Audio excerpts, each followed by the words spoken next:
ক্ষমতা হস্তান্তর প্রক্রিয়া হাসিনা শুধু নষ্ট করে নাই। ইতিহাসের দিকে আপনি যদি তাকান, ক্ষমতা হস্তান্তরের প্রক্রিয়া কিন্তু অনেকেই নষ্ট করার চেষ্টা করেছে। তত্ত্বাবধায়ক সরকারকে ম্যানিপুলেট করার চেষ্টা অনেকেই কিন্তু করেছে। এটাতে হাসিনা সফল হয়ে গেছে। নাহিদ ইসলাম বলছেন এবার আছেন, আগামীতে কাউন্সিলে নাও হতে পারেন। ওনারা ওই প্র্যাকটিসটা করে যদি জনগণের সমর্থন পেয়ে প্রতিষ্ঠিত রাজনৈতিক দল হন, মোস্ট ওয়েলকাম, সেখানে তো কোনো দ্বিমত নাই। আর কিন্তু আমার যে প্রক্রিয়া সেটা প্রতিষ্ঠিত প্রক্রিয়া এবং জনগণ কর্তৃক গ্রহণযোগ্য প্রক্রিয়া, সেটা আমাদের কাউন্সিলররা বা আমাদের দলের প্রাথমিক সদস্য থেকে শুরু করে স্থায়ী কমিটির সদস্যরা পর্যন্ত এই প্রক্রিয়ার প্রতি সমর্থন জ্ঞাপন করেছে। আপনি কেন অন্য প্রক্রিয়াতে আমাকে বাধ্য করতে যাচ্ছেন? আর এটা তোমার হিডেন প্রক্রিয়া না, এটা আমার ঘোষণাপত্র, মূলনীতি এবং আমার গঠনতন্ত্রের মধ্যে স্টাবলিশ। সেটা দেখেই মানুষ আমার দল করতে আসছে, সেই আদর্শ নিয়ে আমি জনগণের কাছে যাচ্ছি। প্রধান বিচারপতির বয়স বাড়িয়ে সংবিধান সংশোধন করতে বড় একটি রাজনৈতিক দল হয়তো সফল হয়নি, কিন্তু এরা সফল হয়ে গেছে। এরশাদের পতনের পর যখন এই যে আপনারা নির্বাচিত সরকারের হাতে সব সংস্কার চলমান, এই সব কথাতে গুডউইল কথাগুলা শুনতে কিন্তু ভালো, এগুলাতে আমরাও বিশ্বাস করি। কিন্তু কেন বাংলাদেশে বারবার গণ অভ্যুত্থান হচ্ছে? ৭১-এর পর কেন ৯০ আসলো, ৯০-এর পর কেন ২৪ আসলো? এগুলো কিন্তু একটু ব্যাখ্যা করা দরকার প্রত্যেকটা রাজনৈতিক দলে। সে কি করেছে সেই কল্পনা মাথায় রেখে কোনো প্রতিষ্ঠিত রাজনৈতিক দল, জনগণ কর্তৃক গ্রহণযোগ্য রাজনৈতিক দল, বারবার নির্বাচিত রাজনৈতিক দল এবং ফ্যাসিবাদের বিরুদ্ধে লড়াই সংগ্রাম করে অব্যাহতভাবে ফ্যাসিবাদের পতন নিশ্চিত করা রাজনৈতিক দল এর জন্য তা প্রযোজ্য হবে, এটা যারা ভাবেন তারা রাজনৈতিক হীনমন্যতায় আছেন। যে আপনি জন আকাঙ্ক্ষা ধারণ করবেন না, আপনি আরো প্রসারিত হতে চাইবেন না, আপনি অন্য রাজনৈতিক দলের ত্রুটি খুঁজে আর নিজের মহত্বের জায়গাগুলিকে ফোকাস করবেন না, সেটা রাজনীতি না। মোট কথা হচ্ছে ভিন্ন রাজনৈতিক দল, ভিন্ন দর্শন, ভিন্ন চিন্তা মূল্যায়ন করবে জনগণ, এবং সেটা ভোটের মাধ্যমে। আপনি বড় রাজনৈতিক দলগুলোর গত কয়েক মাসের অন্তর্কোন্দল দেখেন, ১০০-র উপর মানুষ মারা গেছে অন্তর্কোন্দলে। নিজেদের ওই একটা আসন ঘিরে নিজেদের যে পেশি শক্তির প্রদর্শন, এবং এই যে সামনে তো মনোনয়নের সময় তো আরো বেশি এগুলো আসবে। বাংলাদেশের মানুষ কিন্তু আপনার স্যাক্রিফাইসও জানে, তাকে যদি উদ্বুদ্ধ করা যায় স্যাক্রিফাইসের জন্য উন্মুক্ত হয়ে আছে, রাজনৈতিক দলগুলির পাশে থাকবে যদি আমরা কারেকশন হতে পারি। কিন্তু জনগণকে অ্যাভয়েড করে নিজের ইচ্ছাই শিরোধার্য, নিজের ভাবনাটাই সংস্কার, আর নিজে সমৃদ্ধ না হলে নির্বাচন না, এভাবে ভাবলে হবে কি জনগণ থেকে বিচ্ছিন্ন হয়ে যাওয়া। পুরো বাংলাদেশের মানুষ এই গণ অভ্যুত্থানে কিন্তু শুধু বিএনপি, শুধু ছাত্ররা, শুধু জামাত বা শুধু গণসংহতি, গণ অধিকার এরা পার্টিসিপেট করে নাই। বিশাল একটা জনগোষ্ঠী অরাজনৈতিক, এবং মূলত তাদের ডাকেই রাজনৈতিক দলগুলো অংশগ্রহণ করেছে। হ্যাঁ, এখানে কিন্তু রাজনৈতিক দলগুলো যদি করতো তাহলে এটার পুরো ফেসটাই অন্যরকম হতো। এটা সফল হয়েছেই এই এত রাজনৈতিক গ্রুপের জন্যই। তাহলে তাদের মতামত অনেক জরুরি এখানে। যে আপনাদের মধ্যে ওই শুধুমাত্র এমনটা আছে এখানে কেউ আশা করতে পারে না সে দলের সভাপতি হবে, সাধারণ সম্পাদক হবে বা বড় পদে যাবে, এখানে একটা মানে ব্যক্তিকেন্দ্রিক আবর্তিত হচ্ছে। আশা আপনি করবেন কিসের ভিত্তিতে? আপনি পার্টির প্রধান হতে চান, সেটা কাউন্সিলররা তো সমর্থন দিতে হবে আপনাকে। আপনার পার্টিতে কাউন্সিলর আছে না, আপনি নেতা নির্বাচনের প্রক্রিয়া আছে না, সেই নেতা নির্বাচনের প্রক্রিয়ায় আপনাকে তো প্রতিদ্বন্দ্বিতা করে ওখানে যেতে হবে। আপনাকে তো প্রতিদ্বন্দ্বিতা করতে কেউ মানা করেনি। এখন ধরেন আমি তো 3টা কাউন্সিলে প্রত্যক্ষভাবে যুক্ত হওয়ার সুযোগ হয়েছে, এই গঠনতন্ত্র সংশোধন কমিটি তো আপনি ছিলেন। হ্যাঁ, তো এখন কাউন্সিল হচ্ছে কেউ শত শত কাউন্সিলর, তাই তো? কেউ কম্পিটিশন করছে না। আবার ধরেন কেউ সমর্থন দিয়ে দিচ্ছে এককভাবে। এখন এটা কি গণতন্ত্র প্রক্রিয়া? সবাই বললো যে না ঠিক আছে, একটা কমিটি করার পর্যন্ত দায়িত্ব কাউন্সিলররা স্বপ্রণীতভাবে দিয়ে দিচ্ছে, একজনের নামও প্রস্তাব করতে চান না। আপনি যেটা ভালো মনে করেন, আমরা এই ক্ষমতা দিয়ে দিলাম প্রেসিডেন্ট, পার্টির চেয়ারম্যান এবং মহাসচিবকে, তাঁরা একটা কেন্দ্রীয় কমিটি গঠন করুক, সবাই সমস্বরে স্বেচ্ছাপ্রণোদিতভাবে দিচ্ছে। আপনি কীভাবে করবেন? এটা গণতন্ত্র না? আপনাকে উপর যদি সবাই আস্থা রাখে, নাহিদ ইসলাম বলছেন এবার আছেন, আগামীতে কাউন্সিলে নাও হতে পারেন। ওনারা ওই প্র্যাকটিসটা করে যদি জনগণের সমর্থন পেয়ে প্রতিষ্ঠিত রাজনৈতিক দল হন, মোস্ট ওয়েলকাম, সেখানে তো কোনো দ্বিমত নাই।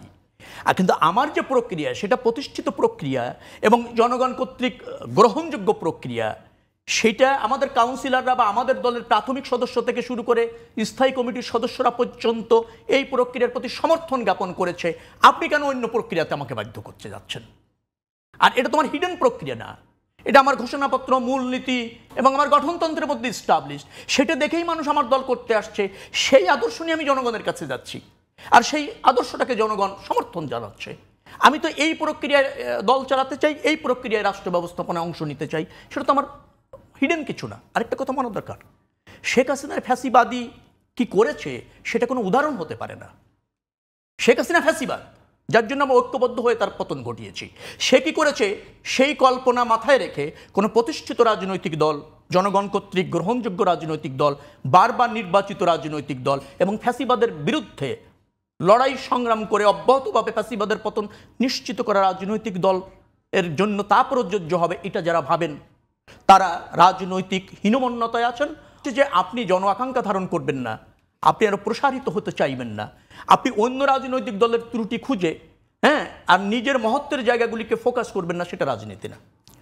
মোট কথা হচ্ছে ভিন্ন রাজনৈতিক দল, ভিন্ন দর্শন, ভিন্ন চিন্তা মূল্যায়ন করবে জনগণ, এবং সেটা ভোটের মাধ্যমে। কারণ জনগণ আপনাকে যে প্রক্রিয়াটা সমর্থন দেবে সেটাই হচ্ছে বৈধ এবং সমর্থিত রাজনৈতিক প্রক্রিয়া। সেই প্রক্রিয়ার মধ্যে আমাদের মনোযোগী হওয়া উচিত। আর সংস্কারের কথা বলছেন রাজনৈতিক দলে, এটা বিদ্যমান পরিস্থিতি, সম্ভাব্য পরিস্থিতি, পরিবর্তিত পরিস্থিতি কারণে যুগে যুগে সংস্কারটা হয়েছে পৃথিবীর। আজকে পশ্চিমা দেশের গণতন্ত্র বলছেন একদিনে হয়নি। আমরা তো ভালো ছিলাম, ভালো করছিলাম, অন্তত পক্ষে আমি বলবো 91, 96, 2001, 2008-এ কিছুটা বিচ্যুতি হলো। আমি বলবো যে আমরা সংস্কারের দিকে, এবং ক্ষমতা পরিবর্তন, নির্বাচিত হয়ে ক্ষমতায় যাওয়া, নির্বাচিত না হলে ক্ষমতার বাইরে যাওয়া একটা রাজনৈতিক দলের সবচেয়ে বড় গুণ, যে আমি নির্বাচিত হয়নি বাট ক্ষমতার বাইরে থাকবো। সেই প্র্যাকটিসের মধ্যে আমরা ছিলাম বিপু। কিন্তু সমস্যা হচ্ছে আজ পর্যন্ত যদি আরও 3টা নির্বাচন, বিশেষ করে 14, 18, 24 এবং আগামীতে যে নির্বাচন, এই আরও 4টা নির্বাচন যদি এই একই প্রক্রিয়ার মধ্যে আমরা করতে পারতাম, অর্থাৎ নির্বাচিত হলে ক্ষমতায় যেতে হয়, নির্বাচন জনগণ সমর্থন না দিলে ক্ষমতার বাইরে আসতে হয়, এই ক্ষমতা হস্তান্তরের এই জনরায়ের ভিত্তিতে যে প্রক্রিয়া, সেটা অব্যাহত রাখতে পারলে আমাদের রাজনীতিটা কিন্তু এস্টাবলিশড হয়ে যেত পশ্চিমা দেশের গণতন্ত্র। ক্ষমতার মোহ আমাদের কাজ করতো না। আমরা ক্ষমতা পেতেও যেমন জানতাম, হারাতেও শিখতাম। বাংলাদেশের মানুষ কিন্তু আপনার স্যাক্রিফাইসও জানে, তাকে যদি উদ্বুদ্ধ করা যায় স্যাক্রিফাইসের জন্য উন্মুক্ত হয়ে আছে, রাজনৈতিক দলগুলির পাশে থাকবে যদি আমরা কারেকশন হতে পারি। কিন্তু জনগণকে অ্যাভয়েড করে নিজের ইচ্ছাই শিরোধার্য, নিজের ভাবনাটাই সংস্কার, আর নিজে সমৃদ্ধ না হলে নির্বাচন না, এভাবে ভাবলে হবে কি, জনগণ থেকে বিচ্ছিন্ন হয়ে যাওয়া লাগবে। আমরা যেন সেটা কেউ না করি, জন আকাঙ্ক্ষা ধারণ করে।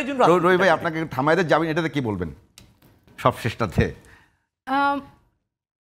এটা হচ্ছে একটা রাজনৈতিক দলের প্রতিনিধির কথা আমরা শুনছি।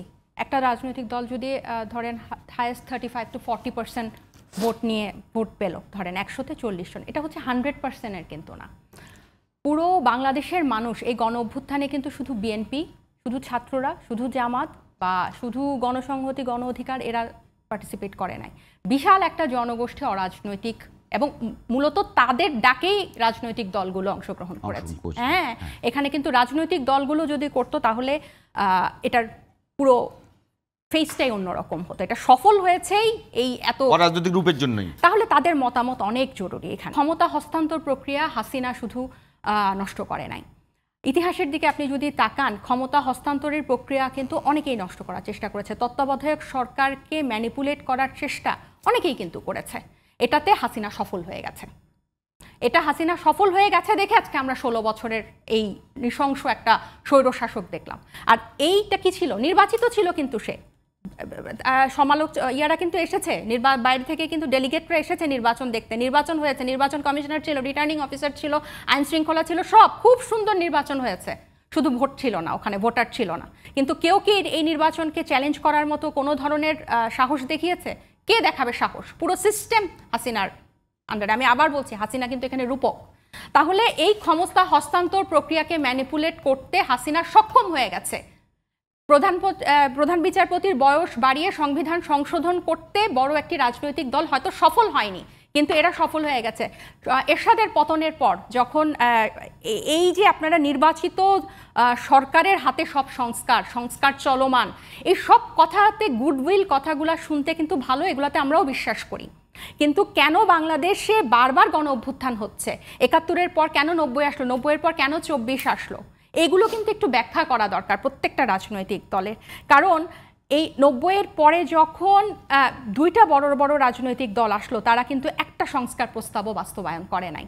এবং ওয়াদা করা 3 জোটের রূপরেখা এগুলো বলতে বলতে আমরা কিন্তু কন্টিনিউয়াসলি এসব বলছি, এবং কেউ এই ওয়াদাটা পূরণ করে নাই। আপনার কি মনে হয় তখনকার যারা বুজুর্গ ছিল, এই তখন যারা তরুণ ছিল, তাদের সাথে কিন্তু আমরা এখন কথা বলি, তারা বলে তোমাদের মতো আমরাও কিন্তু অনেক চেষ্টা করেছিলাম 90-এর পরে। আমরা এখানে বিভিন্ন বইপত্রে তাদের এইসব অভিজ্ঞতার কথা লেখা আছে। আপনি কোনটা শুনতে চান? এই যে নারী আসনের কথা, নারী আসনের কে বিলুপ্ত করার জন্য, সংরক্ষিত নারী আসনকে বিলুপ্ত করার জন্য এরশাদের পতনের পর দফায় দফায় নারী সংগঠনরা রাজনৈতিক দলগুলোর সাথে বসেছে এই পদগুলোতে, এই আসন, সংরক্ষিত আসনগুলোতে সরাসরি নির্বাচন দেওয়ার জন্য অথবা এই আসনগুলো বিলুপ্ত করার জন্য। এবং এই যে আপনারা শুরুতে বললেন যে যার টাকা আছে শুধু সেই কি নির্বাচন করবে, যার টাকা নাই তাহলে সে কি করবে? সে একজন দক্ষ নেতৃত্ব। নির্বাচন কমিশন তো এই প্রার্থীর হলফনামার ব্যাপারটা সমান করেনি সবার জন্য। এখানে তো পেশির খেলা, টাকার খেলা বিভিন্ন স্থানীয় পর্যায়ে বিভিন্ন আসনগুলোতে সমানে চলেছে। আপনি বড় রাজনৈতিক দলগুলোর গত কয়েক মাসের অন্তর্কোন্দল দেখেন, 100-র উপর মানুষ মারা গেছে অন্তর্কোন্দলে। নিজেদের ওই একটা আসন ঘিরে নিজেদের যে পেশি শক্তির প্রদর্শন, এবং এই যে সামনে তো মনোনয়নের সময় তো আরো বেশি এগুলো আসবে। দেখেন এনসিপি কিন্তু নতুন রাজনৈতিক দল, খুবই ছোট। আমি এটাতে উদ্বুদ্ধ হয়ে কি আপনাদের মধ্যে এই রোগ ধরে গেছে? এবং এটা খুবই দুঃখজনক, খুবই দুঃখজনক। এটা আমি এই যে মাদারীপুরের এই ঘটনা, আমরা কিন্তু সাথে সাথে এটার কিন্তু অ্যাটেম্প নেওয়া হয়েছে। এটা খুবই দুঃখজনক, এবং এটা আমি ব্যক্তিগতভাবে মানে নিজেকে আমি সান্ত্বনা দেই যে এটা প্রথমেই অ্যাড্রেস হয়েছে, একদম শুরুতেই। মানে অনেকটা আমি জানার আগেই আমি দেখলাম যে এটার বহিষ্কারাদেশ বা এটার অ্যাড্রেসটা হয়ে গেছে বা ঘটনা। সো এগুলো যে হচ্ছে, এটা যে হবে না এটার আমি গ্যারেন্টি দিতে পারি না, কিন্তু এটা হলে যাতে এটা এভাবে দমন করা হয়, এবং এটা শুধু একটা দলের না, সবার যাতে এটা অ্যাড্রেস করা হয় এখন থেকে। আমি ব্যক্তিগতভাবে পুরনোগুলো আর আনতে চাই না। আরেকটা ব্যাপার হচ্ছে এই যে আপনি যেটা বললেন যে ক্ষমতা হস্তান্তর প্রক্রিয়াটাকে, সব ক্রাইসিস কিন্তু এই ক্ষমতার শুরুতেই হয়। যে ক্ষমতায় থাকে সে নামতে চায় না, টেনে তাকে নামাতে হয়, গণ অভ্যুত্থান করে তাকে নামাতে হয়। আর যে বিরোধী দল আছে সে বলে যে আমার জন্য লেভেল প্লেইং ফিল্ড নাই, নির্বাচন কমিশন আমার না, আইন শৃঙ্খলা আমার না, সব স্থানীয় প্রশাসন হচ্ছে সরকারের শাসানো, ওখানে গেলে তো আমি কোনো সব ম্যানিপুলেট হয়ে যাবে। এই জিনিসটাই কিন্তু সেট করা হচ্ছে গণতন্ত্র। এবং এখন যে ঐকমত্য কমিশনে এই সংস্কার, এই যে আমরা বারবার সংস্কার কথা বললে আমাদেরকে যে এত হেয় করা হয়, আমরা এই বেসিক জিনিসটাই কিন্তু চাচ্ছি। সেটা কিন্তু শুধু এনসিপির জন্য বা ছাত্র জনতাদের জন্য হবে না, এটা সবার জন্যই হবে। যে আপনি একটা নিরপেক্ষ নির্বাচন কমিশন দেন, নিরপেক্ষ স্থানীয় প্রশাসন দেন, এরপর নির্বাচন, এরপর আপনারা নির্বাচিত সরকার হয়ে এসে আপনাদের মন মতো করেন। কিন্তু 2/3 এই যে নির্বাচিত সরকার এসে সংস্কারগুলো বাস্তবায়ন করবে, এই চক্করে কি হয়, 2/3 ওই হান আর ভোটে ওটা হয়, পরের আরেক দল এসে ওটাকে নাকচ করে দেয়, খারিজ করে দেয়। এবং এই দুই দলের 2/3 খেলায় মাঝখানে কাদা জীবন দেয় অরাজনৈতিক জনগোষ্ঠী।